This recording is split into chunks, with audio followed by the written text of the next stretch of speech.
నమస్తే. తెలంగాణ రాష్ట్రంలో కాంగ్రెస్ పార్టీ అధికారంలోకి వచ్చి 6 నెలలు దాటిపోయింది. అయినప్పటికీ ఇప్పటివరకు ముఖ్యమంత్రి యొక్క క్యాంప్ కార్యాలయం ఎక్కడన్నటువంటి సందిగ్ధతలోనే మాత్రమే ఉంది. ఇప్పటివరకు ముఖ్యమంత్రి రేవంత్ రెడ్డికి ఆయనకు సపరేట్ అయినటువంటి క్యాంపు కార్యాలయం అయితే లేదు. ఒక పక్కన ఇప్పటికే నానా రకాలైనటువంటి కార్యాలయాలను కూడా చూడడం జరిగింది, ప్రభుత్వ కార్యాలయాలని. ఎందుకంటే ముఖ్యమంత్రి సమీక్ష సమావేశాలు నిర్వహించేందుకు, అంతేకాకుండా ఏదైతే సంబంధించినటువంటి మంత్రులు ఎవరైతే ఉంటారో వాళ్ళతోటి మీటింగ్లు పెట్టడానికి ఇప్పటివరకైతే రేవంత్ రెడ్డి యొక్క ముఖ్యమంత్రి నివాసాన్ని వాడుకుంటా ఉన్నారు. ముఖ్యమంత్రిగా ప్రమాణ స్వీకారం చేసిన తర్వాత నేరుగా ముఖ్యమంత్రి సమీక్ష సమావేశం నిర్వహించేందుకు మానవ వనరుల కేంద్రం మర్రి చెన్నారెడ్డి మానవ వనరుల అభివృద్ధి కేంద్రమైనటువంటి దాన్ని ఉపయోగించుకోవాలి, అక్కడే నిర్మాణం చేపట్టాలి, అక్కడే సమీక్ష సమావేశాలు నిర్వహించుకోవాలని చెప్పేసి ముందుగా ప్రభుత్వం భావించడం జరిగింది.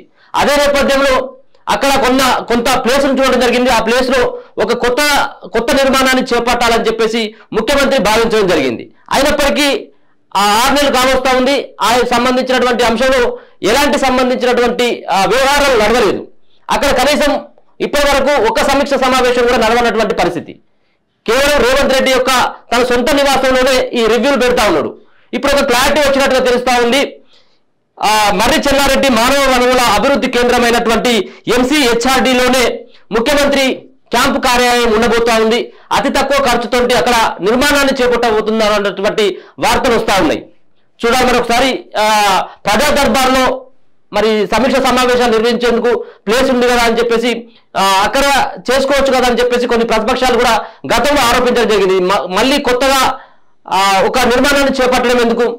ఉన్నటువంటి కార్యాలయాలు, ప్రభుత్వ కార్యాలయాలు చాలా ఉన్నాయి కదా, వాటిలో వినియోగించుకోవచ్చు కదా. ఒక పక్కన గతంలో ఉన్నటువంటి ప్రభుత్వమే అనవసరమైనటువంటి ఖర్చులు పెట్టడం జరిగింది, కొత్త భవనాలని నిర్మాణం చేయడం జరిగింది. ఇప్పుడు రేవంత్ రెడ్డి సైతం కూడా ఇట్లాంటి నిర్మాణాలు ఎందుకు అని చెప్పేసి కొన్ని ఆరోపణలు కూడా చేసినటువంటి నేపథ్యం. అయినా 6 నెలల వరకు 6 నెలలు కావస్తా ఉంది. ఇప్పటివరకైతే ఆ భవనంలో ఎట్లాంటి సంబంధించిన నిర్మాణాలు చేపట్టలేదు. ఇప్పుడు కొత్తగా అదే సంబంధించినటువంటి మర్రి చెన్నారెడ్డి మానవ వనరుల అభివృద్ధి కేంద్రంలోనే ఆ బిల్డింగ్ లోనే మరో కొత్త భవనం నిర్మించబోతా ఉన్నారు. దానికి సంబంధించినటువంటి అంశాలను కూడా ఒకసారి చూసుకున్నటువంటి ప్రయత్నం చేద్దాం. ఎన్ని వేల చదరపు అడుగుల విస్తీర్ణంలో ఉంటుంది, ఎన్ని అంతస్తులో ఉంటుంది, ఎన్ని సమావేశాలకు సంబంధించినటువంటి గదులు ఉంటాయి, ఎన్ని సూట్లు ఉంటాయి, ఎన్ని కిచెన్లు ఉంటాయి అన్నటువంటి దానిపైన ఒకసారి తెలుసుకున్నటువంటి ప్రయత్నం అయితే చేద్దాం. గతంలో చూసుకున్నట్లయితే command control room, police command control room లో కూడా మొన్నటి వరకు కొంత చర్చ నడిచింది. ముఖ్యమంత్రి తన యొక్క కార్యకలాపాలు సమావేశాలు నిర్వహించుకోవాలంటే పెద్దదైనటువంటి పోలీస్ కమాండ్ కంట్రోల్ రూమ్ లో ఉన్నటువంటి విశాలమైనటువంటి గదులను కూడా ఒకసారి ముఖ్యమంత్రి రేవంత్ రెడ్డి పరిశీలించడం జరిగింది. ఇక మొత్తానికైతే అక్కడి నుంచే తన యొక్క కార్యకలాపాలు నడుస్తాయని చెప్పేసి భావించడం. నిన్నగాక మొన్న కూడా దీనిపైన ఒక చర్చ నడిచింది. అయినప్పటికీ రేవంత్ రెడ్డి అయితే ఇక్కడ MCHRDలోకి వెళ్లేందుకు మొగ్గు చూపినట్టుగా తెలుస్తా ఉంది. దానిలో భాగంగా ఒక వార్త అయితే చూసేటువంటి ప్రయత్నం చేద్దాం. MCHRDలో సీఎం క్యాంపు ఆఫీస్ శరవేగంగా పనులు 4 నెలల్లో పూర్తి, తక్కువ నిర్మాణ వ్యయంలో పూర్తి చేసేలా ప్లాన్, మంత్రులతో రివ్యూలకు అనువుగా నిర్మాణం. మర్రి చెన్నారెడ్డి మానవ వనరుల అభివృద్ధి కేంద్రంలో అధునాతన వసతులతో సీఎం క్యాంప్ ఆఫీస్ సిద్ధమవుతుంది. 6000 చదరపు అడుగుల విస్తీర్ణంలో G+1 భవనంగా దీనిని నిర్మిస్తున్నారు. మంత్రులు, సీనియర్ అధికారులతో సీఎం అత్యవసర సమావేశాలు నిర్వహించేందుకు వీలుగా ఈ భవనం రూపుదిద్దుకుంటుంది. G+1 ప్లాన్ లో ఈ భవనం నిర్మిస్తున్నారు. ఇందులో సమావేశపు హాలు, 4 సూట్లు, వంటగది ఉంటుంది.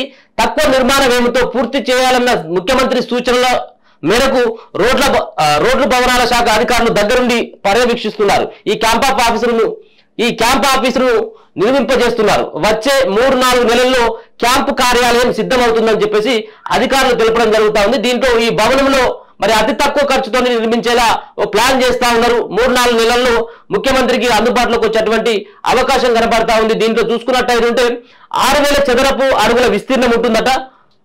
G+1 పద్ధతిలో నిర్మాణం ఉంటుంది. విశాలమైనటువంటి సమావేశపు గది ఉంటుంది. 4 సూట్లు, ఒక కిచెన్ ఉంటుంది అనేది కూడా తెలుస్తా ఉంది. అంతేకాకుండా దీంట్లో ఉన్నటువంటి ఇంకా ఎట్లాంటి సదుపాయాలు కల్పించేలా ఈ నిర్మాణం ఉండబోతా ఉంది. ఇక రేవంత్ రెడ్డి ముఖ్యమంత్రిగా బాధ్యతలు స్వీకరించినప్పటి నుంచి జూబ్లీ హిల్స్ లోని తన నివాసం నుంచే విధులు నిర్వహిస్తున్నారు. అధికారిక అనధికారిక సమావేశాలు అక్కడే నిర్వహిస్తున్నారు. సచివాలయంలో అధికారులతో రేవంత్ కీలక సమావేశాలు నిర్వహిస్తున్నారు. గత కొద్ది రోజులుగా బంజారా హిల్స్ లోని రోడ్ నెంబర్ 12 లోని ఉన్న కమాండ్ కంట్రోల్ సెంటర్ లో సీఎం సమావేశాలు నిర్వహిస్తున్నారు. ఇటీవల రుణమాఫీ పథకంపై అధికారులు మంత్రులతో సీఎం రివ్యూ చేశారు. సీఎం నివాసానికి కేవలం 2 కిలోమీటర్ల దూరంలోనే ఉన్నందున కార్యాలయ సమయాల్లో ట్రాఫిక్ నిలిచిపోవాల్సిన అవసరం ఉండదని ఎంసీహెచ్ఆర్హెచ్ ఆర్డీని క్యాంప్ కార్యాలయానికి ఎంపిక చేసినట్లు అధికారులు తెలిపారు. ఇన్స్టిట్యూట్ లో హెలిప్యాడ్ కూడా ఉంది. ఇతర ప్రాంతాల నుంచి నేరుగా అక్కడ దిగాలనుకున్నా అది ఉపయోగపడుతుందని సీఎం భావిస్తున్నట్టు తెలుస్తుంది. ఇంతకు ముందు సీఎంలు ఇన్స్టిట్యూట్ లోని గతంలో అనేక సమీక్ష సమావేశాలు నిర్వహించారని, కోవిడ్-19 మహమ్మారి సమయంలో కొత్త సచివాలయ నిర్మాణంలో ఉన్నప్పుడు ఈ భవన సదుపాయం కీలక సమావేశాలకు ఉపయోగపడింది. ఈ భవనం పూర్తయితే ఎంసీహెచ్ఆర్డీలో సీఎం క్యాంప్ కార్యాలయం కొనసాగుతుంది. మొత్తానికైతే ఒక 6 నెలల తర్వాత ఒక కొత్త భవనంలోకి, కొత్త క్యాంప్ ఆఫీసులోకి ముఖ్యమంత్రి రేవంత్ రెడ్డి వెళ్ళబోతున్నట్టుగా తెలుస్తా ఉంది. ఇదే ఫైనల్ అయ్యేటువంటి అవకాశం కనబడతా ఉన్నది. మొన్న చూసుకోవడం జరిగింది, ఇది పోలీస్ కమాండ్ కంట్రోల్ రూమ్ లో కూడా 1-2 సమావేశాలు పెట్టినట్టుగా తెలుస్తా ఉంది. ఇదే ఫైనల్ అనుకోవడం జరిగింది. కానీ ఇది కూడా అనువుగా లేదని తెలుస్తా ఉంది. ట్రాఫిక్ సమస్య కావచ్చు, మిగతా సంబంధించినటువంటి అక్కడ ఉన్నటువంటి ఆ గదులు కూడా విశాలంగా లేకపోవడంతో, కొంత ఇరుకుగా ఉండడంతో ఇది కూడా కరెక్ట్ అయినటువంటి ప్లేస్ కాదని చెప్పేసి భావించినట్టు తెలుస్తా ఉంది. అందుకోసమే 3-4 నెలల్లో మరి ఖచ్చితంగా ఎంసీహెచ్ఆర్డీలో ఈ యొక్క నిర్మాణం పనులు వేగవంతంగా పూర్తి చేయాలి. ఇక్కడి నుంచే మంత్రులతో సమీక్ష సమావేశాలు నిర్వహించాలి. ప్రజలతో అట్రాక్ట్ కావాలన్నా, మరో పక్కన అక్కడ ఉన్నటువంటి ఏదైతే అధికారులతోటి వీడియో కాన్ఫరెన్స్ ద్వారా పాల్గొనాలన్నా కానీ ఇక్కడే ఎంసీహెచ్ఆర్డీలోనే అనువైనటువంటి ప్రాంతం అని చెప్పేసి అనుకుంటా ఉన్నారు.